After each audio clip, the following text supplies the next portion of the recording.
وزیر عشر و زکوٰۃ چودھری محمد یاسین گلشن کی جانب سے انتقامی کارروائیوں کے خلاف گرلز ڈگری کالج کی بچیاں سڑکوں پر نکل آئیں۔ Principal girls degree college madam Ismat Iqbal Chughtai کو بحال کرنے کا مطالبہ کیا۔ ظلم کے ضابطے ہم نہیں مانتے، ظلم و ستم ہائے ہائے، جبری تبادلے نامنظور کے نعروں سے فضا گونج اٹھی۔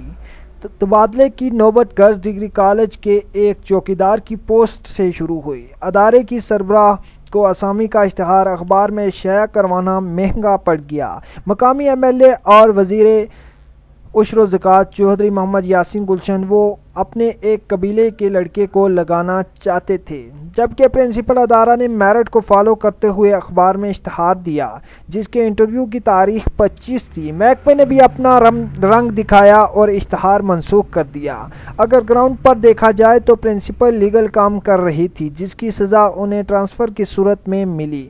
گرلز ڈگری کالج میں پرنسپل عصمت اقبال چغتائی کے ماضی پر نظر ڈالی جائے تو وہ ایک لائق خاتون پرنسپل ہیں۔ انہیں گولڈ میڈل تک ملے اور رزلٹ بھی ہمیشہ شاندار رہا۔ ذرائع کے مطابق متعلقہ محکمے کے وزیر کی جانب سے بھی دھمکیاں دی گئیں، جس کے بعد ہزاروں بچیاں سڑکوں پر نکل آئیں۔ اسسٹنٹ کمشنر عباس پور نے مذاکرات کرتے ہوئے ایک ہفتے کا وقت مانگا، مگر بچیوں کا کہنا تھا کہ آخری حد تک جانے کو تیار ہیں اور کسی صورت پیچھے نہیں ہٹیں گے۔ ہمارا مطالبہ پرنسپل کو فوری طور پر بحال کیا جائے۔ دوسری طرف اس غیر قانونی اور غیر اخلاقی اقدام پر سیاسی سماجی جماعتوں کے سربراہان، سول سوسائٹی کے افراد نے بھی سر جوڑ لیے اور بڑے پیمانے پر احتجاج کرنے کی تیاریوں کا عندیہ دے دیا۔